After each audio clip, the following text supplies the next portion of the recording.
செவ்வாய்க்கிழமை அன்னைக்கு சாயந்தரம் அன்பு சகோதரி 17 வயசு இருக்கக்கூடிய அந்த அன்பு சகோதரிக்கு நடந்திருக்கக்கூடிய கொடூரமான நிகழ்வு என்பது இன்னும் அதற்கு தீர்வு கிடைக்கல. எதற்காக நாங்கள் திமுக அரசை குற்றம் சாட்டுகின்றோம்? என்ன பார்த்தீங்கன்னா பல திமுக அமைச்சர்கள் சொல்றாங்க, இல்லைங்க நாங்கள் என்னங்க பண்றது, குற்றம் நம்ம நடக்குது, குற்றவாளிகள் இருக்கிறாங்க, எப்படி எல்லா பழியும் எங்க மேல போட முடியும்? இந்த விளாத்திக்குளத்தை பொறுத்தவரை 12வது பரீட்சை எழுதிட்டு வீட்டுக்கு பாப்பா வர்றாங்க.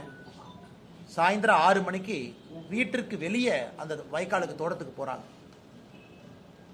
8 மணி வரைக்கும் அந்த பாப்பா வரல. அதன் பிறகு அந்த குழந்தையினுடைய பெற்றோர்கள் குளத்தூர் காவல் நிலையத்துக்கு போய் கம்ப்ளைண்ட் கொடுக்க போறாங்க. விளாத்திக்குளத்தில் குளத்தூர் காவல் நிலையத்தில் அந்த கம்ப்ளைண்ட்டை எடுத்துக்க மாட்டேறாங்க. அடுத்த நாள் காலையில் நீங்கள் விளாத்திக்குளம் அனைத்து மகளிர் காவல் நிலையத்துக்கு போங்கிறாங்க. ஸோ 11ஆம் தேதி காலையில் அங்கே போகிறாங்க. அங்கே இருக்கக்கூடிய காவல் ஆய்வாளர் அவர்கள் ரொம்ப ஒரு தரம் தாழ்ந்த வார்த்தையை பயன்படுத்தி பெற்றோர்களை உதாசீனப்படுத்துகிறாங்க.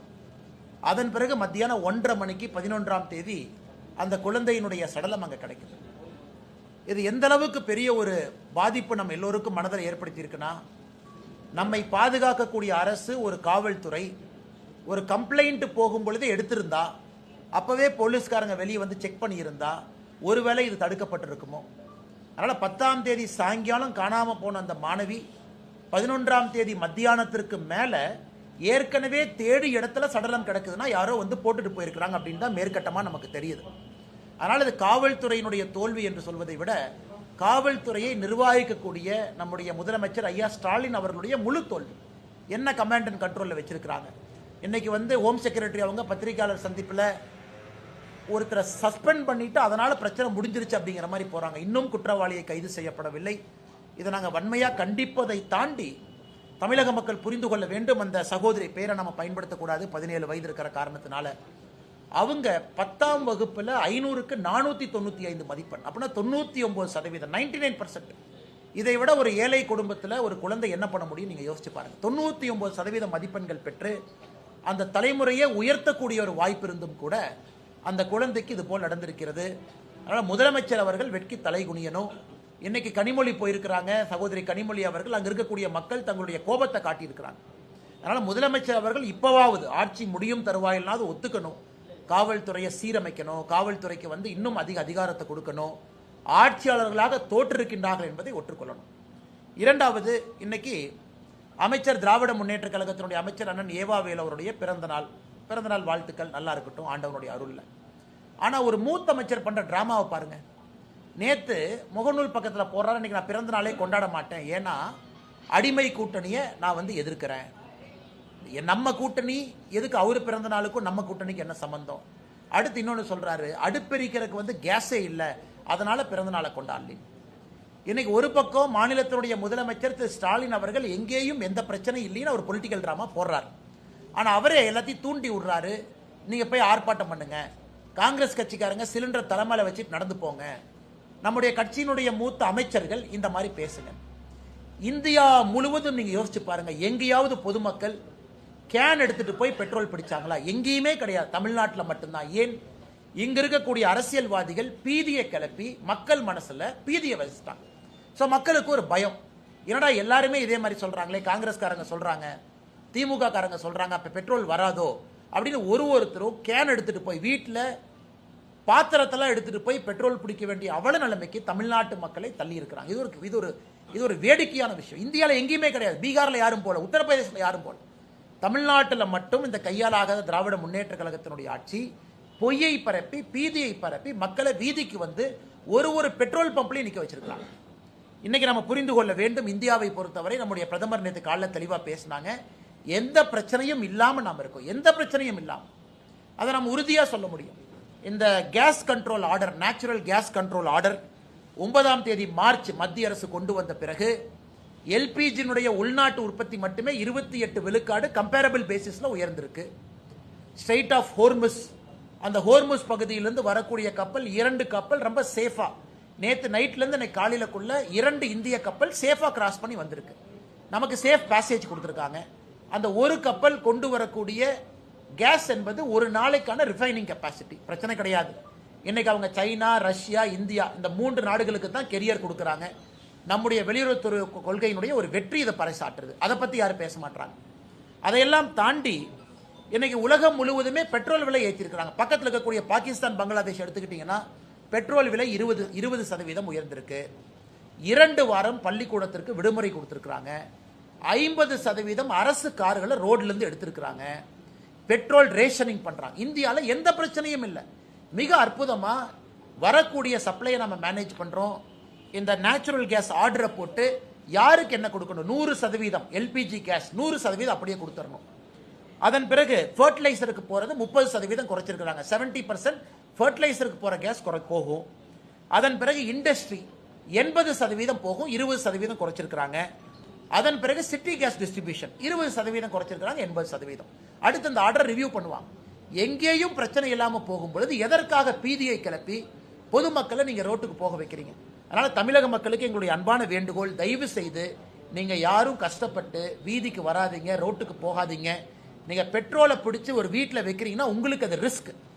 20 லிட்டர் கேன், 15 லிட்டர் கேன்ல நீங்க போய் வாங்கிட்டு வந்து அதை டெய்லி 1 லிட்டர் 2 லிட்டர் 2 வீலருக்கு ஊத்திக்கலாம். நீங்க வீட்டில் வாங்கி வைக்கிறீங்கன்னா உங்களுக்கு அது ரிஸ்க். எங்கேயும் எந்த பிரச்சனையும் இல்லை.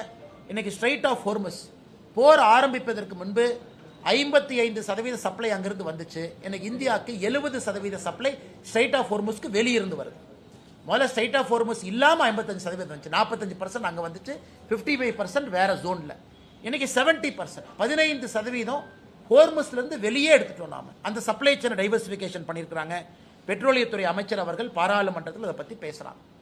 நேச்சுரல் கேஸ் பிரச்சனை கிடையாது, பெட்ரோல் ரிஃபைனிங் பிரச்சனை கிடையாது.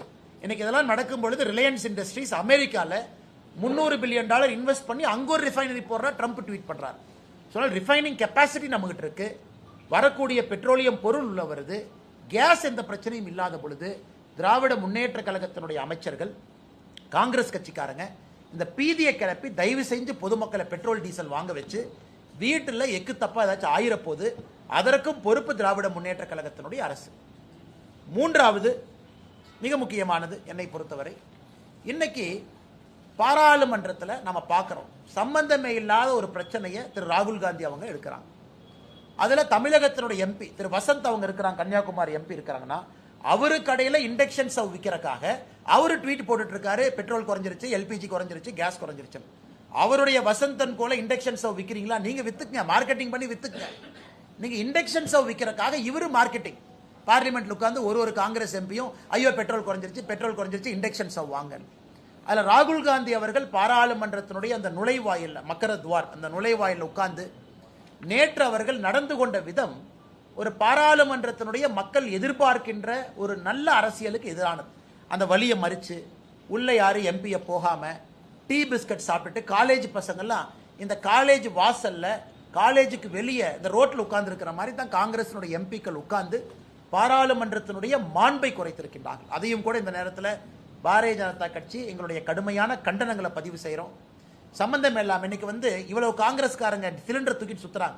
யார் வீட்டிலாவது எல்பிஜி ப்ராப்ளமா? யார் வீட்டிலாவது கமர்ஷியல் சிலிண்டர் ப்ராப்ளம் கொஞ்சம் இருக்கு, அது இப்போ சரியாயிட்டு இருக்கு. அது முதல் நாள் ஏன்னா ரேஷன் போட்டு கொடுத்தாங்க, ஒரு 2-3 நாட்கள் பிரச்சனை இருந்துச்சு, அதுவும் கூட எனக்கு சரியாயிட்டே இருக்கு. எல்லா இடத்துலையும் திரும்ப ஹோட்டல்ல இயல்பு நிலைமைக்கு வந்துருச்சு.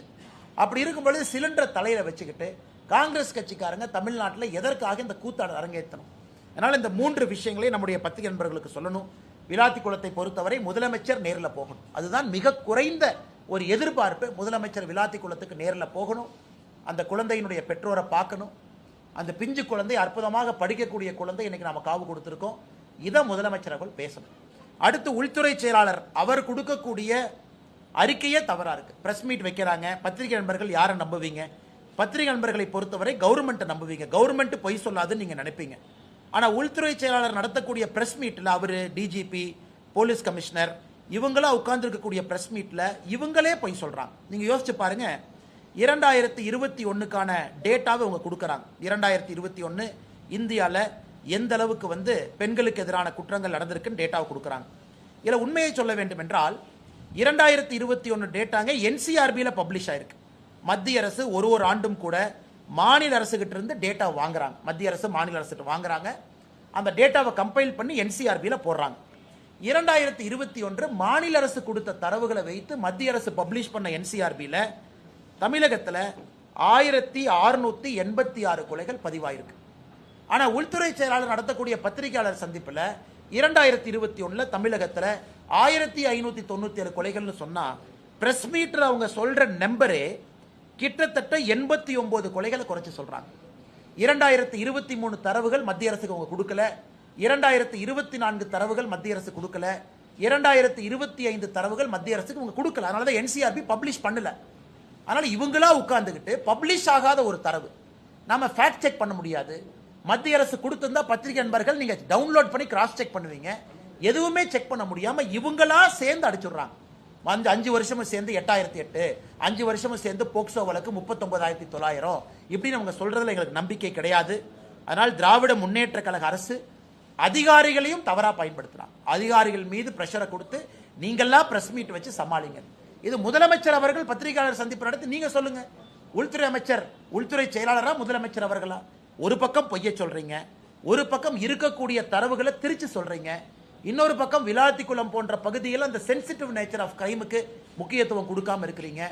இன்னொரு பக்கம் காவல்துறை தப்பு செஞ்சிருக்கிறாங்க, சீரமைப்பதற்கான எந்த முயற்சி நீங்க எடுக்கல. கடைசியாக நம்முடைய தேசிய ஜனநாயக கூட்டணி அனைத்து இந்திய அண்ணா திராவிட முன்னேற்ற கழகத்தினுடைய பொதுச் செயலாளர் எடப்பாடி பழனிசாமி அவர்கள் இன்னைக்கு தேசிய ஜனநாயக கூட்டணி ஒன்றாக இணைந்து தமிழகத்தில் 17ஆம் தேதி வேறு வேறு ஊர்களில் ஒரே நாளில் நம்முடைய தலைவர்கள் தொண்டர்கள் எல்லோரும் இணைந்து திராவிட முன்னேற்ற கழகத்தினுடைய ஆட்சியில் பெண்களுக்கு எதிராக, குழந்தைகளுக்கு எதிராக நடந்து கொண்டிருக்கக்கூடிய வன்கொடுமைகளை மக்களிடம் எடுத்து சொல்லணும். பாதுகாப்பில்லாத சூழ்நிலை. கிருஷ்ணகிரி 2.5 வயசு குழந்தை, இங்க 17 வயசு குழந்தை பாப்பா விளாத்திக்குளம், 65 வயது மூதாட்டி, எங்கேயும் யாருக்கும் நிம்மதி இல்லாத ஒரு சூழ்நிலை. இதையெல்லாம் ஒரு மிகப்பெரிய ஒரு கண்டன ஆர்ப்பாட்டமாக தமிழகத்தில் வேறு வேறு இடத்துல நம்முடைய தலைவர்கள் நடத்த இருக்கின்றார்கள். கோயம்புத்தூர்ல அண்ணன் வேலுமணி அவர்களோடு இணைந்து நானும் இந்த போராட்டத்தில் இருக்கேன். நம்முடைய தலைவர்கள் எல்லோரும் இந்த போராட்டத்தில் இருக்கிறாங்க.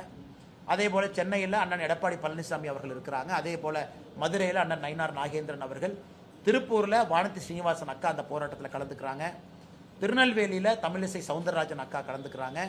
அதே போல அண்ணன் டிடிவி தினகரன் அவர்கள், அண்ணன் அன்புமணி ராமதாஸ் அவர்கள் கடலூர் வேறு வேறு பகுதியில் எல்லாருமே போராட்டத்தில் கலந்துக்கிறாங்க.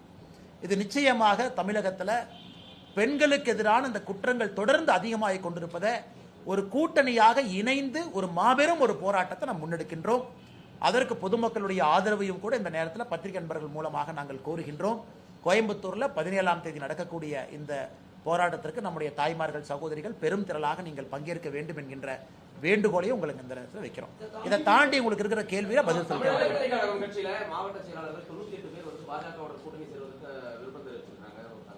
ஆனா தமிழக வெற்றி கழகத்தை பொறுத்த வரைக்கும் அந்த டிவிகேல இருக்கக்கூடிய பொதுச் செயலாளர் தலைவர்கள் அவங்க எது கூட்டம் நடத்துறாங்க அவங்கள தான் கேட்கணும். கருத்து என்ன கேட்டாங்க அவங்கள தான் கேட்கணும். அந்த கருத்துல அவங்களுடைய மாவட்ட செயலாளர்கள் என்ன சொல்லி இருக்கிறாங்க அவங்கள தான் கேட்கணும். இப்ப டிவிகே நடத்தக்கூடிய ஒரு கூட்டத்திற்கும் வீடியோ கான்பரன்ஸுக்கும் எப்படி நான் பதில் சொல்ல முடியுங்கன்னா, என்னை பொறுத்தவரை விஜய் அவர்களை பற்றி இதுவரை நான் பேசியிருக்கக்கூடிய கருத்திலிருந்து எந்த மாற்றமும் நான் மாத்திக்கல. நான் அப்படியே தான் நான் இருக்கேன். ஆனால் இன்னைக்கு ஒரு கூட்டணி வரணும், நடக்கணும் அப்படின்னு பத்திரிகை நண்பர்கள் நீங்க பேசுறீங்க. ஒரு பக்கம் டிவிக்கே எங்களுக்கு வேண்டாம் அப்படிங்கிறாங்க, இன்னொரு பக்கம் மாற்றுக் கட்சி நண்பர்களும் எங்க கூட்டணி பலமா இருக்கு நம்ம போறோம் அப்படின்னு. இன்னைக்கு புதிதாக எந்த ஒரு இன்ஃபர்மேஷன் இல்லைங்கன்னா புதிதாக சொல்வதற்கு அந்த கட்சிகிட்ட தான் நீங்க கேட்கணும். நீங்க மீட்டிங் நடத்துனீங்க, மீட்டிங்ல எதுக்காக கருத்து கேட்டீங்க, நீங்க கேட்ட கருத்து உண்மையா அப்படிங்கறதுக்கு அவங்க பதில் சொல்லணும். எங்களுடைய நிலைப்பாடு மாறாதப்ப நான் எப்படி பதில் சொல்ல முடியுங்கண்ணா? அண்ணா இன்னைக்கு நம்ம ஒரு விஷயத்தை தெளிவா புரிஞ்சுக்கணுங்கன்னா, தேர்தல் எந்த நேரமும் கூட டிக்ளேர் ஆகலாம். இன்னைக்கு நம்ம 14ஆம் தேதி, 16 வருதுங்கிறாங்க, 17 வருதுங்கிறாங்க, நமக்கு தெரியாது, 18ங்கிறாங்க. ஏதோ ஒரு நாள் இன்னும் அடுத்த இந்த வாரத்துக்குள்ள வருது. ஸோ தேர்தல் களம் சூடு பிடிச்சிருச்சு. திராவிட முன்னேற்ற கழகத்தை பொறுத்தவரை சீட்டு கொடுத்துட்டாங்க, சில பேர்த்து கொடுத்துட்டாங்க. கம்யூனிஸ்ட் இன்னைக்கு சண்டை போட்டு அவங்க அறிக்கை கொடுத்துருக்குறாங்க. நம்ம கூட்டணியில் உடனடியாக இந்த மாடல் கோட் ஆஃப் கண்டக்ட் வந்தவுடன் வேகமாக தலைவர்கள் அதை வேலை செய்ய போகிறாங்க. இன்னைக்கு எலெக்ஷன் மோட்டுக்கு எல்லாமே வந்துட்டாங்கண்ணா. அதனால் இன்னைக்கு என்னுடைய கருத்து, எங்கள் கூட்டணி பலமாக இருக்கு. தேசிய ஜனநாயக கூட்டணி இன்னைக்கு பலமா இருக்கு. யாரையும் எதிர்பார்த்து இந்த கூட்டணி இல்லை. நாங்கள் பலமாக இருக்கின்றோம், ஆரோக்கியமாக இருக்கின்றோம். 17ஆம் தேதி முன்னெடுத்திருக்கக்கூடிய ஆர்ப்பாட்டமும் கூட ஒரு சான்று. 3 முறை பிரதமர் அவர்கள் வந்துட்டு போயிட்டாங்க தமிழ்நாட்டுக்கு தேர்தல் களத்துக்காக. இன்னும் 2-3 முறை வர இருக்கிறாங்க மாடல் கோட் ஆஃப் கண்டக்டுக்கு பிறகு. அதனால எங்களை பொறுத்தவரை நாங்கள் பலமா எங்க பாதையில போறோம். மற்ற கட்சிகள் கூட்டணி வேணும்னு நினைக்கிறாங்க, மற்ற கட்சிகள் இன்டர்னல் மீட்டிங் போட்டு கேட்கறாங்கன்னா அந்த கட்சிகள் தான் பதில் சொல்லணும். எங்க நிலைப்பாட்டில் எந்த மாற்றம் இல்லை, நாங்க அதே நிலைப்பாட்டில் தான் நாங்க இருக்கோம். இந்திய கூட்டணியை பொறுத்தவரைக்கும் ஆனா நான் கொடுக்கக்கூடிய இடத்துலையும் இல்லை, வாங்கக்கூடிய இடத்துலையும் நான் இல்லைங்கண்ணா. கொடுக்கக்கூடிய இடத்துல சில தலைவர்கள் இருக்கிறாங்க, வாங்கக்கூடிய இடத்துல சில தலைவர்கள் இருக்கிறாங்க. அதனால இந்த இரண்டுக்கும் இடைப்பட்ட கருத்தாக ஏன் கருத்து என்ன சொல்றதுங்கண்ணா? இந்திய கூட்டணியை பொறுத்த வரைக்கும் இப்போ கூட்டணிக்கான கதவுகள் இன்னும் ஓப்பன்ல தான் இருக்கா, இல்ல புதிய கட்சிகள் எதிர்பார்க்கலாமா, இல்ல அவ்வளவுதானா சார்? அண்ணா இன்னைக்கு பாருங்க, கம்யூனிஸ்ட் கட்சி சிபிஐ அதனுடைய தலைவர் ஐயா சண்முகம் அவர்கள் ஒரு பேட்டி கொடுத்திருக்கிறாங்க இன்னைக்கு பத்திரிகை நண்பர்கள்ட்ட. இப்ப 5 நிமிஷத்துக்கு முன்னாடி எங்க காங்கிரஸ் ஒண்ணுமில்லாத காங்கிரஸுக்கு நீங்க 3 சீட்டை உயர்த்தி கொடுக்குறீங்க, கம்யூனிஸ்ட் கட்சிக்காரங்க நாங்க இவ்வளவு கஷ்டப்படுறோம், எங்களுக்கே நீங்க சீட்டை கொடுக்க மாட்டீங்க, நாங்க ஏத்துக்க மாட்டோம், கிளம்பியாச்சு. அண்ணன் வைகோ அவர்களுக்கு ரொம்ப கஷ்டப்பட்டு அன்னைக்கு சிரிக்கிறார் வைகோ அண்ணன். 4 தொகுதிகள் அப்படிங்கிறாரு. இது எப்படி இருந்த வைகோ அண்ணன் எப்படி ஆயிட்டார்? எப்படிப்பட்ட ஒரு மனிதர், எத்தனை தொகுதியில் நின்றவர், தமிழ்நாட்டு அரசியலே மாற்ற வேண்டும் நினைத்தவரை எனக்கு சீட்டையெல்லாம் குறைச்சு அந்த 4லையும் அடுத்து சொல்றார் 3 உதயசூரியன் சின்னம், 1 எங்கள் சின்னம். எனக்கு வைகோ ஐயாவை பார்க்கறக்கே ரொம்ப கஷ்டமா இருந்துச்சு. நம்ம கொங்கு கட்சி இந்த பகுதியில் நிற்கக்கூடியவங்க 3 கம்பீரமா 3 சீட்னு இருந்தாங்க, இன்னைக்கு அவங்களையும் 2 சீட்ல உட்கார வச்சிருக்காங்க. அதனால இன்னைக்கு அந்த கூட்டணியிலிருந்து தலைவர்கள் வெளியே வருவதை நான் பார்க்கிறேன்.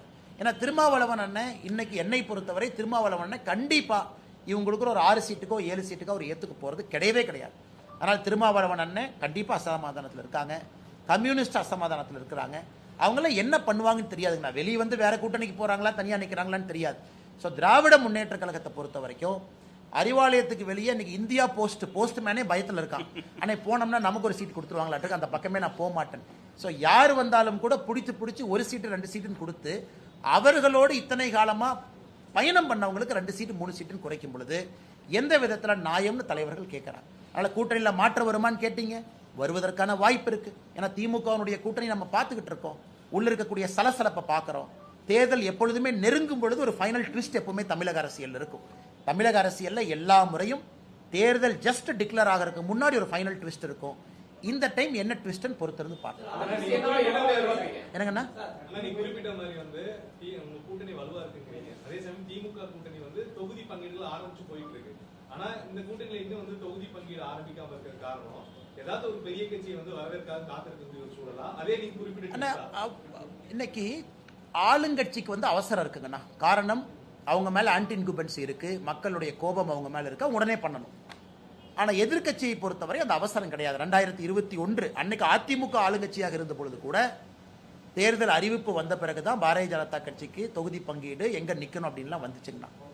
ஸோ எங்களை பொறுத்தவரை யாருக்கும் எந்த அவசரமும் இல்லை, எல்லா இடத்துல எல்லாரும் வேலை செய்யறோம். உதாரணத்துக்கு நேற்று நான் தொண்டாமுத்தூர் பகுதியில் அண்ணன் வேலுமணி அவர்களோடு பிரச்சாரத்தில் இருந்தோம், வேறு பகுதியில் பிரச்சாரம் பண்ணிக்கிட்டு இருக்கோம். ஸோ நாங்கள் தொண்டாமுத்தூர் வேலுமணி என்ன அங்கே பிஜேபி நிற்கல அப்படியெல்லாம் இல்லை, வேலுமணி நிற்கிறாங்க, தேசிய ஜனநாயக கூட்டணி பாரதிய ஜனதா கட்சியும் நாமளும் ஓட்டு போடணும், எல்லாத்தையும் ஒருங்கிணைக்கணும், நாம கூட்டம் போடுறோம். அதனால் எங்களுக்கு எந்த அவசரமும் இல்லை. நாங்கள் எங்களுடைய டைம் லைனில் சரியான முறையில் போயிட்டு இருக்கோம். மேபி எங்களுடைய தலைவர்கள் மோடி ஐயா வரணும்னு நினைச்சாங்க, 3 மீட்டிங்கும் மோடி ஐயா முடித்து வைக்க வேண்டும் என்று நினைத்தார்கள், அது நடந்துருச்சு. அதன் பிறகு பாரதிய ஜனதா கட்சி இன்டர்னல் அசஸ்மெண்ட் அதையும் எங்களுடைய அகில இந்திய தலைவர்கள் செஞ்சிட்டு இருக்கிறாங்க. எந்த தொகுதி, யார் தொகுதிக்கான வேட்பாளர் யார், அந்த அசஸ்மெண்ட்டையும் நயினார் அண்ணா தலைமையில் ஒரு டீம் எடுத்துக்கிட்டு இருக்காங்க. ஸோ நாங்கள் சரியான டைம் லைனில் இருக்கோம், எங்களுக்கு எந்த அவசரம் இல்லைங்க. வர வைக்கிறதுக்கு ஜனநாயக படம் ரிலீஸ், அப்புறம் சிபிஐ வழக்கு அப்படிங்கிறது சொல்லி நெருக்கடி கொடுக்கறதா பேச்சு பரவலாம். அண்ணே நீங்கள் உங்களுக்கு தெரியுங்க அண்ணே, இப்போ ஜனநாயகம் படம் சிபிஐ அண்ணா, ஒருத்தருக்கு சிபிஐ மீது வழக்கு இருந்தால் நாங்கள் என்ன பண்ண முடியும்? சிபிஐ வழக்கு வேணும்னு கேட்டது யாருங்கண்ணா? சிபிஐ வழக்கு வேணும்னு கேட்டது தமிழக வெற்றி கழகம். அவங்க கேட்குறாங்களே, நாங்களும் சப்போர்ட் பண்ணோம். தமிழக வெற்றி கழகமும் கேட்குறாங்க, தமிழ்நாடு சிபிசிஐடி சரியாக இன்வெஸ்டிகேட் பண்ண மாட்டாங்க, சிபிஐக்கு கொடுங்கன்னு. சிபிஐ வழக்கு வேண்டும் என்று கேட்டது தமிழக வெற்றி கழகம். இன்னைக்கு நீங்க என்ன சொல்றீங்க? அந்த சிபிஐ வச்சு டிவிகேவை பயமுறுத்துறீங்கன்னா நாங்கள் எப்படின்னா அந்த கருத்தை ஏற்றுக்க முடியும்? ஏன் 4 மாதங்களுக்கு முன்பு டிவிகே கேட்கும் போதே அவங்களுக்கு தெரியுமல்ல. அதனால் அவர்களுக்கும் அந்த நம்பிக்கை, சிபிஐ பொறுத்தவரை இண்டிபெண்டன்ட் ஏஜென்சின்னு அவங்க கேட்டிருக்கிறாங்க, அது இண்டிபெண்டன்ட் ஏஜென்சியாக இருக்கட்டும். ஜனநாயகத்தை பொறுத்தவரை இன்னைக்கு விஜயே கருத்து சொல்ல, நான் என்ன கருத்து சொல்றேன்னா சொல்லுங்க. விஜய் அவங்க பத்திரிகையாளர் சந்திப்பு எத்தனை பொதுக்கூட்டத்துக்கு வர்றாங்க, எத்தனை இடத்துல பேசுறாங்க, ஈரோடு வேறு பகுதியில் பேசிட்டார், நிறைய இடத்துல பேசிட்டார். ஏதாவது ஒரு இடத்துல விஜய் அவர்கள் ஜனநாயகத்தை பற்றி பேசட்டும், படத்தை பற்றி பேசட்டும், என்ன பிரச்சனைன்னு பேசட்டும், அதன் பிறகு என் கருத்தை சொல்கிறேங்க. நான் சொல்லிட்டாரு. படத்தில் நடித்த ஒரு நடிகர் பாரதிய ஜனதா கட்சி பிரச்சனை பண்ணுச்சுன்னு சொல்லட்டும், பாரதிய ஜனதா கட்சி தூண்டுட்டுன்னு சொல்லட்டும், எங்கேயுமே சொல்லலை. சிபிஎஃப்சிக்கும் ப்ரொடக்ஷன் கம்பெனிக்கும் இருக்கக்கூடிய பிரச்சனை. சிபிஎஃப்சியினுடைய ரிவ்யூ கமிட்டி, ஸ்கிரீனிங் கமிட்டி, அது ஒரு மாதிரி போயிட்டு இருக்கு. கோர்ட் இன்டர்ஃபியர் ஆயிருக்கு. இதுல எல்லோருமே மத்திய அரசு பாரதிய ஜனதா கட்சியின் குற்றம் சுமத்தினா எங்க சொல்ல முடியும்? யாராச்சும் குற்றம் சுமத்தினா பதில் சொல்லலாம். எங்களை யாருமே குற்றம் சுமத்தாத பொழுது, எங்களை குற்றம் சுமத்துறது யாரு? திமுக. இதுல ஆச்சரியம், அதாவது ஓனாய் நனையுதுன்னு நரி அழுவிச்சாமா, நம்ம ஊர்ல சொல்லுவாங்க. ஓனாய் நனையுதுன்னு ஆடு அழுவிச்சாமா. அதாவது இன்னைக்கு டிவிகேவுக்கு பிரச்சனை திமுக அழுகுது. இன்னைக்கு திராவிட முன்னேற்ற கழகம் எங்க மீது சுமத்தக்கூடிய குற்றத்துக்கெல்லாம் நாங்க பதில் சொல்லி டைம் வேஸ்ட் பண்ண விடுவீங்களா? நியாயமான குற்றச்சாட்டுக்கு பதில் சொல்றோம். விஜய் அவங்க குற்றச்சாட்டுக்கு நாங்க எப்படி பதில் சொல்ல முடியும்? ஜனநாயகத்திற்கு அதிகாரப்பூர்வமாக தமிழக வெற்றி கழகத்தினுடைய தலைவரோ பொறுப்பாளர்களோ எங்களுக்கு எந்த இதுவும் அவங்க சொல்லல. CBFC, court, KVN production, Vijay இவங்க சம்பந்தப்பட்ட வழக்கு அவங்களுக்குள்ள அது இருக்கு. கரூர் சம்பவத்துக்கு வந்து உடனடியாக கரூர் போன முதலமைச்சர் வந்துட்டு விளாத்துக்குளத்துக்கு வந்து இன்னும் போகல. அதாங்க ஆச்சரியம். ஏன்னா காலையில வந்து ரீல்ஸ், சின்ன பசங்க ரீல்ஸ் பண்ணிட்டு இருக்காங்க. அந்த ரீல்ஸ் பசங்க கூப்பிட்டு பேசியிருக்காரு, அவர் கூட ரீல்ஸ் எடுத்திருக்காரு. ஸோ அது அதே முக்கியத்துவம் கொடுக்குறாரு. ஆனா இன்னைக்கு முதலமைச்சர் அவர்கள் இன்னைக்கு காலையில் எத்தனை பேர் பார்த்தீங்கன்னு தெரியலீங்கன்னா, 2 நல்ல பசங்கன்னா, அருமையான பசங்க. அவங்கள வந்து நம்ம எந்த தேவா, ஜீவா 2 அற்புதமான பசங்க. சின்ன வயசுலேயே ரீல் எல்லாம் போட்டு நல்லா பண்ணுறாங்க. அதில் நாம் எந்த மாற்று கருத்தும் இல்லை. அவங்கள வர வச்சு முதலமைச்சர் அவர்கள் ரீல்ஸ் எல்லாம் போட்டுட்டு அந்த குழந்தைங்களை கடைசியாக சொல்கிறார், தம்பி நல்லா படிப்பா அப்படிங்கிறார். நீங்கள் அரசு பள்ளியில் கஞ்சா புழக்கத்தை நிறுத்தினீங்கனாவே குழந்தைங்க நல்லா படிப்பாங்க. அரசு பள்ளிக்கூடத்தை தரமாக கொடுத்தீங்கனாவே குழந்தைங்க நல்லா படிப்பாங்க. ஒரு பக்கம் குழந்தைகளுக்கு ரீல் கல்ச்சர் போகக்கூடாது. கர்நாடக அரசு 16 வயது வரை சோசியல் மீடியாவை பேன் பண்ணிட்டாங்க. கர்நாடகாவில் இருக்கக்கூடிய காங்கிரஸ் அரசு 16 வயது குழந்தைகளுக்கு சோசியல் மீடியா பேன் பண்றாங்க. நான் வரவேற்கிறேங்கண்ணா. அது வேறு அரசாக இருந்தாலும் கூட நான் வரவேற்கிறேங்கண்ணா. ஆந்திராவில் 13 வயதுக்கு கீழே சோசியல் மீடியாவை பேன் பண்றதை பத்தி ஆந்திரா அரசு யோசிக்குது. ஆனா முதலமைச்சர் அவங்க படிக்க வேண்டிய சின்ன குழந்தைங்களை கூப்பிட்டு அவங்க ரீல் போட்டுட்டு தப்பில்லை. அந்த குழந்தைங்களை, தம்பி நீ ரீல் போடாதேப்பான்னு ஃபோன் பண்ணி படிப்பான்னு சொல்லணும்ல. அந்த குழந்தைய ரீல் போடுறதுக்காக கூப்பிட்டு ரீல் போட வச்சுட்டு போகும்போது ஒப்புக்கு சப்பானியா நீ போடாதப்பான என்ன அர்த்தம்? அதனால் முதலமைச்சருடைய கவனம் எங்க இருக்குன்னு நமக்கு தெரியுது. விளாத்திக்குளம் சம்பவம் நடந்த பொழுது முதலமைச்சர் எங்க இருந்தாருன்னு உங்களுக்கு தெரியும். ஒரு அரசு பள்ளியில் ஒரு நிகழ்வில் இருக்கிறாங்க. குழந்தைங்கள்லாம் டான்ஸ் ஆடிட்டு இருக்கிறாங்க சினிமா பாட்டுக்கு. அதை பார்த்துக்கிட்டு உட்காந்துருக்காரு. பக்கத்தில் மா சுப்பிரமணியம் இருக்கிறாங்க. இன்னைக்கு முதலமைச்சருடைய கவனம் வேறு பக்கம் இருக்கு. முதலமைச்சருடைய கவனம் சட்ட ஒழுங்கல் இல்லை. முதலமைச்சருடைய கவனம் தமிழகத்தினுடைய நலன் இல்லை. ஆனால் இன்னைக்கு ரீல்ஸ் போடக்கூடிய முதலமைச்சராக மாறிட்டாரு. அல்லது ரீல்ஸ் போடலினா படிக்க வேண்டிய குழந்தைங்களை கூட்டிட்டு வந்து ரீல்ஸ் போடுறாரு. ரீல்ஸ் போடுங்கப்பான். அதனால் இது எல்லாம் நம்ம பார்த்துக்கிட்டு தாங்க நான் இருக்கிறோம். என்ன பண்றது? இன்னும் ஒரு 30-40 நாட்கள் இதையெல்லாம் அனுபவிச்சு தாங்க ஆகணும். வேற வழி இல்லை. தன்னை மட்டும் எதற்கு அழைக்கிறார்கள்? மற்ற அமைச்சர்களும் எல்லாரும் தான் அங்க வந்திருந்தாங்கன்னு சொல்லி செந்தில் பாலாஜி ஒரு கருத்து வச்சிருக்காரு. நான் அங்க இருக்கக்கூடிய ஒரு மாவட்ட அமைச்சராக அங்க நான் போயிருந்தேன் அந்த டைம்ல. ஆனா என்னை மட்டுமே அவங்க அழைக்கிறதுக்கான காரணம் என்ன? முதல்வர் முதற்கொண்டு தான் அங்க வந்திருந்தாங்க. ஆனா கண்டிப்பாக செந்தில் பாலாஜி அவர்களை சிபிஐ விசாரணைக்கு அழைக்கணும். எதற்குன்னா, ஆமாங்கண்ணா, எதற்குன்னா இதுல 2-3 விஷயங்கள் இருக்கு. 10 ரூபாய் பாலாஜி என்று நான் பேசும் பொழுதுதான் செருப்பு வந்திருக்குன்னு சொல்லும் பொழுது அதை நீங்களும் சொல்றீங்க, நானும் சொல்றேன். அப்படி இருக்கும் பொழுது அந்த சம்பந்தப்பட்ட நபரை அழைத்து விசாரிக்க வேண்டியது சிபிஐனுடைய கடமை. நம்பர் 1. நம்பர் 2, சம்பவம் நடக்கவே ஸ்பாட்ல இருந்தவர் செந்தில் பாலாஜி. ஆம்புலன்ஸை கூட்டிட்டு வந்தாரு. ஆம்புலன்ஸ்ல திமுகவுடைய ஸ்டிக்கர் ஒட்டியிருந்தது. திமுக மருத்துவமனையின் ஸ்டிக்கர் ஒட்டியிருந்தது. செந்தில் பாலாஜி தான் ஃபர்ஸ்ட் ஆளா அங்க இருந்தார். அவரு சொல்றாரு, அவரை கூப்பிடணும். 3வது, முதலமைச்சருக்கு தகவல் சொன்னது யார்? செந்தில் பாலாஜியா இருக்கலாம். எல்லா அரசு ஹாஸ்பிட்டலுக்கும் இங்க போனது யார்? செந்தில் பாலாஜியா இருக்கலாம். அங்க நான் ஆளுகின்ற கட்சியினுடைய மாவட்ட செயலாளர் என்கின்ற பொறுப்பில் இருக்கக்கூடிய செந்தில் பாலாஜி ஒரு டிகிரி ஆஃப் கண்ட்ரோல் இருக்கு. திருவாரூர் அமைச்சராக இருந்திருக்கிறாங்க. ஏன் டிவிகே கட்சியினுடைய மாவட்ட செயலரை கூப்பிட்டுருக்காங்க, அவர் போயிட்டு வந்திருக்கிறாரு. தமிழ்நாடு அரசினுடைய டிஜிபி ஸ்டேட் இன்டெலிஜென்ஸை கூப்பிட்டுருக்காங்க, அவங்க போயிட்டு வந்திருக்கிறாங்க. சம்பந்தப்பட்ட நபர் திரு விஜய் அவங்களை கூப்பிட்டுருக்காங்க, 2 முறை போயிட்டு வந்திருக்கிறாங்க. அப்படி இருக்கும் பொழுது சிபிஐ செந்தில் பாலாஜியை வந்து அழைத்தது முழுமை சரியான ஒரு பார்வை தான். ஆனா செந்தில் பாலாஜி அவங்க மடியில் ஏதோ கொஞ்சம் கனம் இருக்க மாட்டேங்குது. ஏன் பதறாரு? சிபிஐ கூட்டாங்க, போனேன், பேசினேன், வர வேண்டியதானே. மடியில கனம் இருக்கிறனால ஏன் பதறாரு? அவர் ஏன் வந்து நைசா ஸ்டாலின் அண்ணையும் கூட எடுத்துட்டு போலான்னு பாக்குறாரு? இது ஸ்டாலின் அவங்க நினைப்பாங்க, தம்பி நீ போறனா போகும்போது என்னையும் பிடிச்சி இழுத்துட்டு போறப்பான். அந்த மாதிரி தான் இருக்கு அவருடைய பதில். நான் அந்த பதிலை பார்த்தங்கன்னா அதனால் சிபிஐ அவர்கள் செந்தில் பாலாஜி அவங்கள கூப்பிட்டது முழுமையிலும் அது உண்மைதான். அவங்க போகணும், கோஆப்ரேட் பண்ணணும். மடியில் கனமலினா கோஆப்ரேட் பண்ணுங்க, ஏன் பயப்படுறீங்க? இது எதுக்கு வந்து நீங்கள் வந்து அப்படியே பதறீங்க? அவருடைய பத்திரிகையாளர் சந்திப்பை பார்த்தாவே செந்தில் பாலாஜி அவர்கள் பதறுவது நமக்கு தெரியுது. எனக்கு தெரியல யார் குற்றம் செஞ்சாங்கன்னு தெரியலீங்கன்னா அது சிபிஐ என்கொயரியில் உண்மை வெளியே வரும். டீயும் காஃபியும் ஒன்றா கலக்காதுன்னு சொல்லியிருந்தீங்க, அதில் உறுதியாக இருக்கீங்களா? ஆனால் நான் ஏற்கனவே சொல்லியிருந்தேங்கன்னா என்னுடைய கருத்தில் எந்த மாற்றமும் இல்லை. காரணம் அவங்க சித்தாந்தத்தை வேற சித்தாந்தத்தை டிக்ளேர் பண்ணிட்டாங்க, நாம் ஒரு சித்தாந்தத்தில் இருக்கோம். அப்படி இருந்தும் அரசியல் கூட்டணிக்குள்ள முரணான கட்சிகள் இருக்கான்னு கேட்டீங்கன்னா இருக்கு. நான் இல்லைன்னு சொல்லிங்க, உங்களுக்கு அரசியல் தெரியும், எனக்கு அரசியல் தெரியும், நான் முட்டாள்தனமா எதுவும் பேச விரும்பல. முரணான கூட்டணிகள்லாம் இருக்கா? இருக்கு. ஒரு காமன் கோல்ல இருக்காங்களா? இருக்கு. வேறு வேறு கொள்கைகள் இருந்தாலும் கூட பொது எதிரியை வீழ்த்துவதற்காக இருக்காங்களா? இருக்கு. நான் உங்களுக்கு ஆரம்பத்தில் சொன்னது டைம் லைன் இன்னைக்கு வந்துருச்சு. எலெக்ஷன் வரப்போகுது, எல்லா கட்சிகள் இருக்காங்க, திமுக பேச்சுவார்த்தை நடத்த ஆரம்பிச்சிட்டாங்க. எப்பவுமே தேர்தலுக்கு முன்பு தமிழகத்தில் எப்பவும் ஒரு ட்விஸ்ட் நடக்கும். இந்த வருஷம் என்ன ட்விஸ்ட்னு பார்ப்போம். அதே நேரத்தில் சீட்டை கொடுக்கக்கூடிய இடத்துல நான் இல்லை, சீட்டை வாங்க வேண்டிய இடத்துலையும் நான் இல்லை. நான் ரெண்டுக்கு நடுவில் ஏதோ ஒரு இடத்துல இருக்கேன். அதற்கான தலைவர்கள் இருக்கிறாங்க. அண்ணா நான் எல்லோருக்கும் பிரச்சாரம் பண்றேன்னா எல்லோருக்கும் போய் நிற்கிறேன்.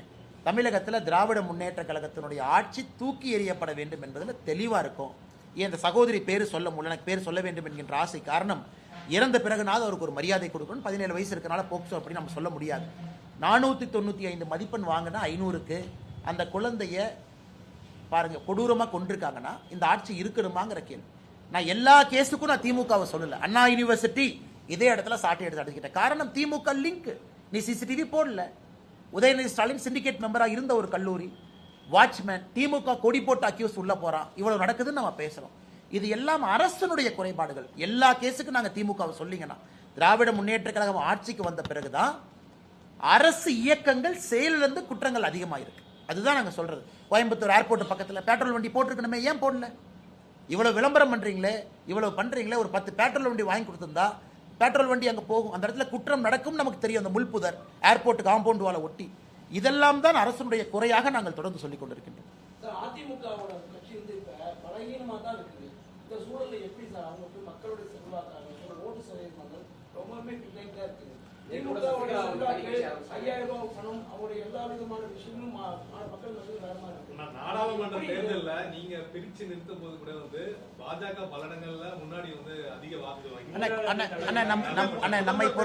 நம்மை பொறுத்தவரை அனைத்து இந்திய அண்ணா திராவிட முன்னேற்ற கழகத்தினுடைய முதலமைச்சர் வேட்பாளர் முன்னாடி இருக்காங்க. கூட்டணி மிக வலுவாக பலமாக களத்தில் இருக்கு. அமமுக அண்ணன் டிடிவி தினகரன் அவங்க உள்ள இருக்கிறாங்க. அனைத்து இந்திய அண்ணா திராவிட முன்னேற்ற கழகத்தினுடைய தொண்டர்கள் மிக மிக சுறுசுறுப்பாக்காங்க. ஏன்னா அவங்க வெற்றியை சுவைத்தாக வேண்டும் என்கின்ற வெறியில் இருக்காங்க. நான் இன்னைக்கு பல இடத்துல பிரச்சாரத்துக்கு போகும்போது அதிமுக தொண்டர்கள் கூட இருக்கிறாங்க, நான் பார்க்குறேன். ஏன்னா அவர்களும் இந்த எலெக்ஷனை ஒரு மரியாதை பிரச்சனையாக நம்ம ஜெயிச்சாலுங்கிற வெறி அந்த தொண்டர்கள்ட்ட இருக்கு. பாரதிய ஜனதா கட்சியினுடைய தொண்டர்கள்ட்ட அந்த வெறி இருக்கு. ஜெயிக்கணும், பிரதமர் சொல்லிட்டாங்க, நம்ம ஜெயிக்க வைக்கணும். பிரதமர் சொன்ன பிறகு நாம் இங்கே எந்த கூட்டணி இருக்கக்கூடிய எல்லாரையும் ஜெயிக்க வைக்கணுங்கிற முடிவு. ஆனால் திமுகவினுடைய ஒரு தலைவர்களை பார்க்கும் பொழுது எதையோ சாதிச்ச மாதிரி அவங்க பாடி லாங்குவேஜ் இருக்கு. எதை எலெக்ஷன் முந்தானத்தே நடந்தது, அவங்க ஜெயிச்சிட்டாங்க அப்படிங்கிற மாதிரி இருக்கு. இதுதான் அவர்கள் அழிவுக்கு அஸ்திவாரமே. மக்கள் யாருமே அதை ஏற்றுக்க மாட்டாங்கன்னா இதை எப்படி தமிழில் சொல்றதுன்னு எனக்கு தெரியல. அதாவது இந்த ஆணவமும் இந்த ஆங்காரத்தையும் எப்பவும் ஏற்றுக்க மாட்டாங்க. இன்னைக்கு முதலமைச்சர் போகக்கூடிய கூட்டமெல்லாம் திமுக கூட்டத்துக்கு தான் போறார். இன்னொரு பப்ளிக்கை பார்க்கவே இல்லை. திமுக மகளிர் அணி மாநாடு, திமுக இளைஞர் அணி மாநாடு, திமுக மாணவர் அணி மாநாடு, திமுகவுடைய பூத் முகவர்கள் மாநாடு. ஆனால் திமுக காரங்களே பார்த்துக்கிட்டு அவங்க முதலமைச்சர் வாழ்க வாழ்கிறாங்க. இது வந்து இந்த ரோம்ல நீரோக்கு இதே மாதிரி தான் இருந்துச்சுங்களாம். ரோம் எரியுது, ஐயா நீங்க வாழ்க ஃபிடில் ஊதுங்கிற மாதிரி முதலமைச்சர் இருக்கிறாங்க. மக்களை சந்திக்க முதலமைச்சர் வரும் பொழுது தெரியும் எவ்வளவு கோபத்துல மக்கள் இருக்காங்க. கேரள அரசியலை பொறுத்த வரைக்கும் வந்து காங்கிரஸும் இவரு ராகுல் காந்தி என்ன சொல்றாரு அப்படின்னா பிஜேபியும் கம்யூனிஸ்டும் ஒரே கட்சியா செயல்படுது, சிஜேபி அப்படின்ற குற்றச்சாட்டையே வைக்கிறாரு. காங்கிரஸ் அழிக்கிறதுல ஒரே நோக்கத்துல தான் ரெண்டு கட்சியும் இணைஞ்சு செயல்படுறாங்க. ஆனா இன்னைக்கு ராகுல் காந்தி அவங்களை பொறுத்த வரைக்கும் அவர் என்ன கேட்கிறாருன்னா, ஏன் விஜயன் என்ன அரெஸ்ட் பண்ணல, கேரளாவுடைய முதலமைச்சர் திரு பினராயி விஜயன் அவர்களை ஏன் கைது பண்ணலன்னு கேட்கிறார் டெல்லியில. பாருங்க எந்த அளவுக்கு. ஆனா இங்க கம்யூனிஸ்ட்காரங்க இவங்க வந்து காங்கிரஸோட சேர்ந்து ரோட்ல போயிட்டு இருக்கிறாங்க. எனக்கு புரியல. அதே போல ராகுல் காந்தி அவர்கள் அதோடு இருக்கல. நீங்கள் சொன்னது போல ஏதோ பிஜேபியும் கம்யூனிஸ்டும் பி டீம் ஏ டீம் ஏதோ ஒரு கருத்தை வைக்கிறார். இன்னைக்கு காங்கிரஸை பொறுத்தவரை கேரளாவில் அவங்களுக்குள்ள ஒன்று முதலமைச்சருக்கு சண்டை. விடி சதீஷன், கேசி வேணுகோபால் இவங்கெல்லாம் சண்டை.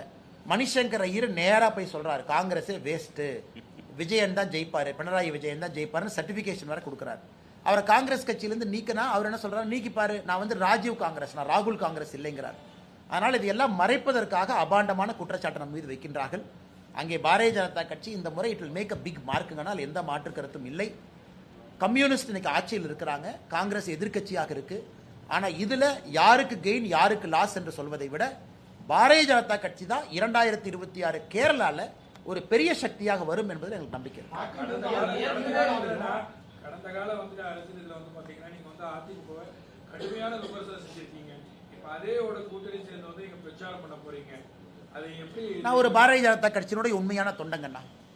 ஏன்னா 2024 தனிச்சு நில்லுங்கன்னு சொல்லும் பொழுது ஆம் நான் விமர்சித்து தான் ஆகணும், தனிச்சு நிற்கணும், எங்கள் கட்சியை வளர்த்துறக்கத்தான் எனக்கு அந்த பொறுப்பு கொடுத்துருக்குறாங்க. மாநில தலைவர் பாரதிய ஜனதா கட்சி என்கின்ற பொறுப்பு பாரதிய ஜனதா கட்சியை வளர்த்துவதற்கு. ஆனால் இன்னைக்கு கூட்டணியில் இருக்கும் பொழுது இந்த கூட்டணியினுடைய ஒரு தொண்டன் நான். கூட்டணியில் ஒரு கருத்து இருக்கும் பொழுது அதை முழுமையாக ஏற்றுக்கிட்டு எங்களுடைய தலைவர்கள் இந்த வழியில் போகணும் சொல்லும் பொழுது போகணும். ஆனால் இங்கே வந்து என்னதான் நீங்கள் கிரிக்கெட்டில் 11 அப்படின்னு இருந்தாலும் கூட இட்ஸ் அ டீம் கேமுங்கண்ணா. இன்னைக்கு தமிழகத்தில் பாரத பிரதமர் நரேந்திர மோடி அவர்கள் என்டோர்ஸ் பண்ணியிருக்கிறாங்க, எடப்பாடி பழனிசாமி அவர்கள் முதலமைச்சராக வரணும். அவங்க ஸ்டேஜில் பேசிட்டாங்க. திரு அமித்ஷாஜி அவர்கள் தெள்ள தெளிவாக சொல்லிவிட்ட பிறகு அண்ணாமலையை பொறுத்தவரை எல்லோருக்கும் பிரச்சாரம் செய்வது என் கடமை. அதை நான் அப்போ இருந்து நான் ரிஃப்ளெக்ட் பண்ணுறேன், பிரதிபலிக்கிறேன்.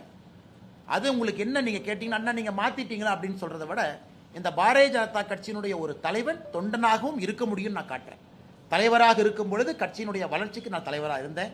இன்னைக்கு அந்த கட்சியினுடைய தொண்டனாக இருக்கின்றேன், கட்சியினுடைய வெற்றிக்காக நான் பாடுபடுறேன். அதான் என் கருத்து.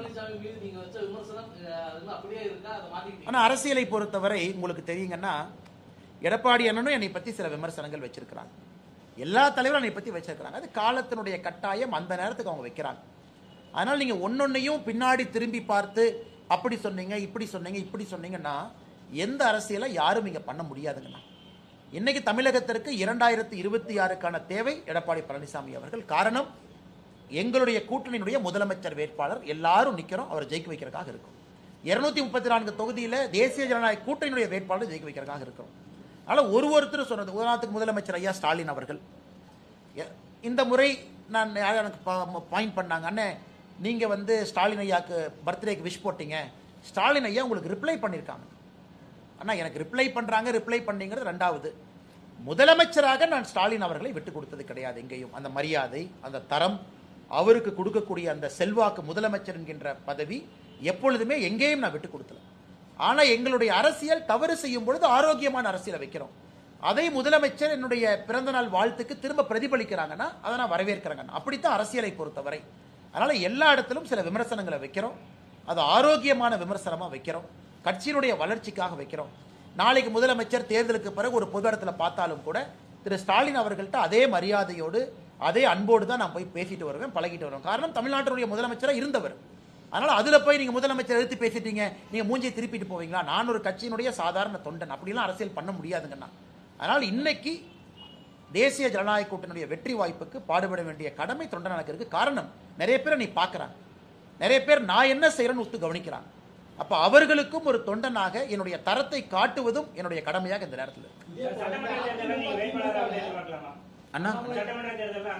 அண்ணா எனக்கு இதுவரை கட்சியில் யாருமே வந்து தேர்தலில் நில்லுங்க அப்படின்னு சொல்லலீங்கன்னா, 2024 பாராளுமன்ற தேர்தலில் நிற்க சொன்னாங்க. இன்னைக்கு எனக்கு கொடுத்துருக்கக்கூடிய பணி, சில பணிகள் கொடுத்துருக்குறாங்க, அதை நான் செஞ்சுக்கிட்டு இருக்கேன். தமிழ்நாடு முழுவதும் தெருமுனை பிரச்சார கூட்டத்தை நடத்தணும்னு சொல்லியிருந்தாங்க. கட்சி எல்லோரும் இணைந்து ஒரு 22,000 இடத்துக்கு மேலே தெருமுனை கூட்டங்கள் நடத்தியிருக்கிறோம். அடுத்து மகளிர் அணியினுடைய பிரச்சார கூட்டம் ஒரு பக்கம் போயிட்டு இருக்கு, பட்டியலின சகோதர சகோதரிகள் அணியினுடைய பிரச்சார கூட்டம் ஒரு பக்கம் போயிட்டு இருக்கு. அதை பார்த்துக்க சொல்லியிருக்காங்க, அதை பார்த்துக்கிட்டு இருக்கேன். கட்சி என்ன சொல்லுதோ நாம செய்ய போறோம். பிரச்சாரம் பண்ண போறோம், எலெக்ஷன் இங்க போய் நிக்க போறோம். நம்மை பொறுத்தவரை கட்சி முடிவெடுக்கட்டும், கொடுக்கின்ற பணியை நாம் செய்வோம்.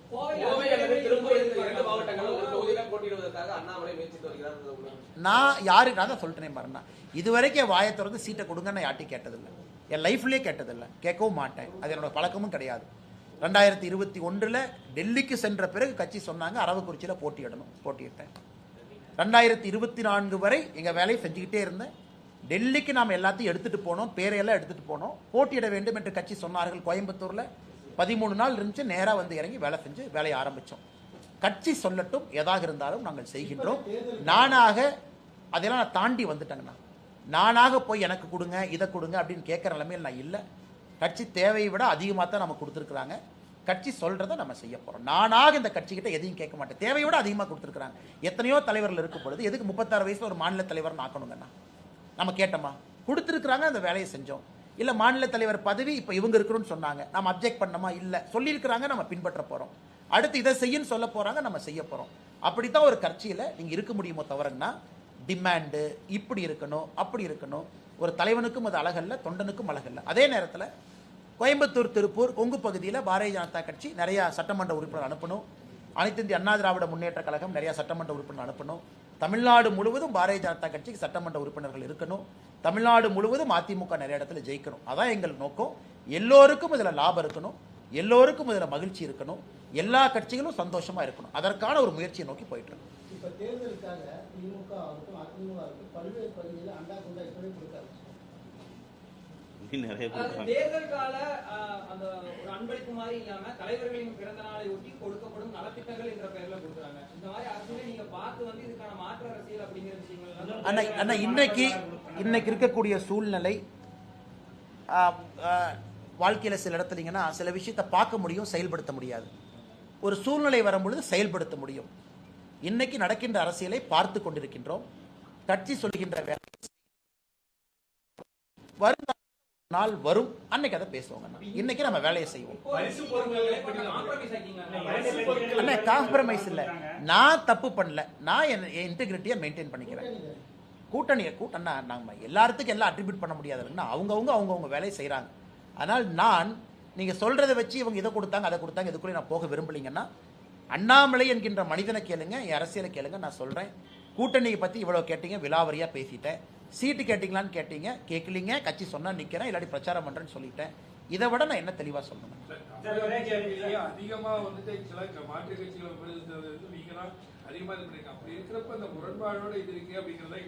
முரண்பாடு இல்லைங்கன்னா அன்னைக்கு எனக்கு கொடுக்கப்பட்ட பணி அதுங்கண்ணா. எனக்கு கொடுக்கப்பட்ட பணி பாரதிய ஜனதா கட்சியை முதன்மை கட்சியா வளர்த்தணும், வாக்கு சதவீதத்தை உயர்த்தணும், பாரதிய ஜனதா கட்சியை கொண்டு வரணும். அப்ப நீங்க ஃப்ரெண்ட்லியெல்லாம் அரசியல் பண்ண முடியாதுங்கண்ணா. அவங்க நண்பர் இவங்க நண்பர், நீங்க உங்க ஸ்டாண்ட் எடுத்து கட்சியை சொல்லணும். தலைவராக அதை செஞ்சேன். இன்னைக்கு தொண்டனா இந்த கட்சி நான் வழி நடத்தலிங்கன்னா I am also one of the karyakarta. கட்சியில் 50 லட்சம் பேருக்கு மேல இருக்காங்க, அதில் நானும் ஒருத்தன். தமிழ்நாட்டில் 39 தேசிய பொதுக்குழு உறுப்பினர் இருக்காங்க, அந்த 39 பேர்த்துல நானும் ஒருத்தன்.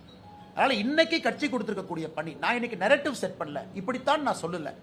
ஒரு காலம் வரும் பொழுது அன்னைக்கு நான் உங்க கேள்விக்கான பதில கண்டிப்பா நான் எதிர்கொள்ள போறேன், கண்டிப்பா நான் சொல்ல போறேன். அன்னைக்கு நான் நோ கமெண்ட்லாம் எப்பவுமே என்னோட அரசியல் வாழ்க்கையில எந்த கேள்விக்கு நோ கமெண்ட் நான் சொன்னதே இல்லைங்கண்ணா. அது எந்த கேள்வி கேட்டாலும் நான் பதில் சொல்லியிருக்கேன். இன்னைக்கு நாம அதிமுகவை ஜெயிக்க வைக்கிறோம், எடப்பாடி அண்ணா முதலமைச்சர் ஆக்கிறோம், பாரதிய ஜனதா கட்சியினுடைய சட்டமன்ற உறுப்பினர்களை சட்டசபைக்கு அனுப்புறோம், கூட்டணி கட்சியை ஜெயிக்க வைக்கிறோம். பாட்டாளி மக்கள் கட்சியினுடைய மாநகர தலைவர் இப்பதான் வந்தாங்க, 40 பேர்த்தோட வந்தாங்க, புதிய பொறுப்பேற்றிருக்கிறாங்க. இப்பதான் வந்து டீ எல்லாம் சாப்பிட்டு போனாங்க. எல்லோரும் அண்ணன் தம்பிகளாக ஒருங்கிணைந்து பணியாற்றும், அதான் நம்ம நோக்கம்.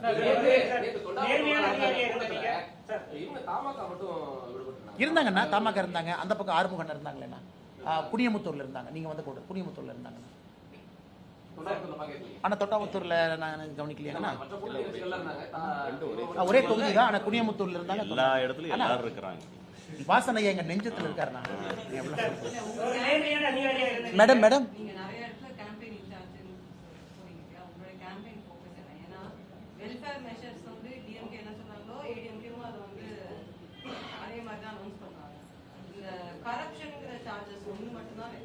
மேடம் திஸ் டைம் வந்து தமிழ்நாட்டை பொறுத்த வரைக்கும் வெல்ஃபேர் பாலிடிக்ஸ் என்பதை தாண்டி எஃபிஷியன்சி ஆஃப் கவர்னன்ஸ் தான் முதல் நோக்காக மக்கள் பார்க்குறாங்க. ஏன்னா எல்லா கட்சிகளுமே இன்னைக்கு வெல்ஃபேரை பொறுத்த வரைக்கும் இன்னைக்கு ஆல்மோஸ்ட் ஒரே பேஜில் இருக்காங்க. புதிதாக வந்திருக்கக்கூடிய தமிழக வெற்றி கழகமும் வெல்ஃபேரில் ஒரு பக்கம் இருக்கிறாங்க. நாம் தமிழர் கட்சி மட்டும்தான் தனிச்சிருக்கு, அந்த வெல்ஃபேரிசம் அப்படின்னு வெல்ஃபேர் எக்கனாமிக்ஸ் தான் தனிச்சிருக்கிறாங்க. 3 பிரதான கட்சிகளும் ஒரே பக்கம் தான், அதில் எந்த மாற்று கருத்தும் இல்லை.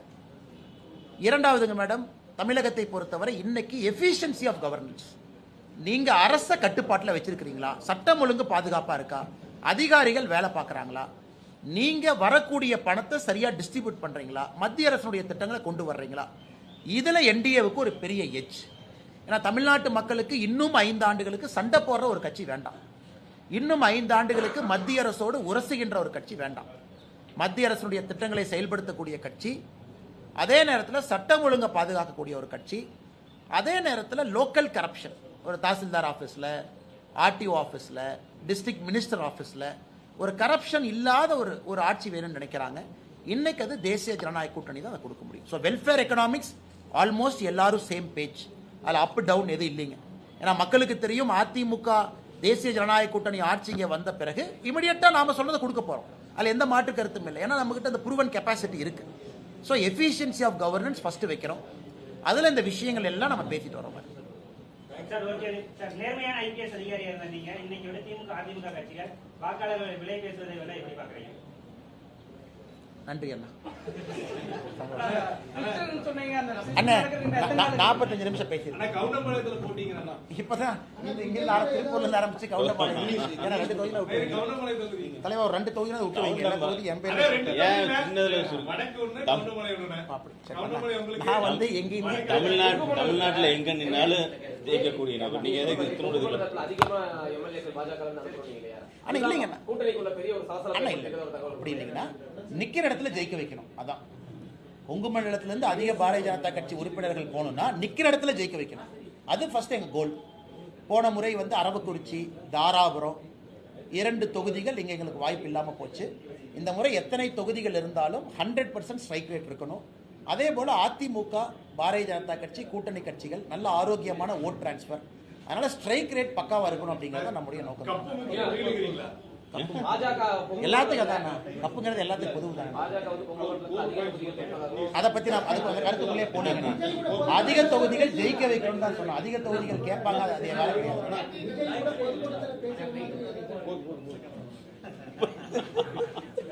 ஆனா இங்கிலீஷ்க்கு கோர் பாயிண்ட்ஸ் மட்டும், வேற क्वेश्चंस எல்லாம் இல்ல, ஜஸ்ட் கோர் பாயிண்ட்ஸ் மட்டும் பேசுங்க. அண்ணா உட்கார்ந்து பேசலாம். All the best. லோகோ எடுக்கலாம். அண்ணா நின்னு பேசிக்கலாங்க. Okay okay.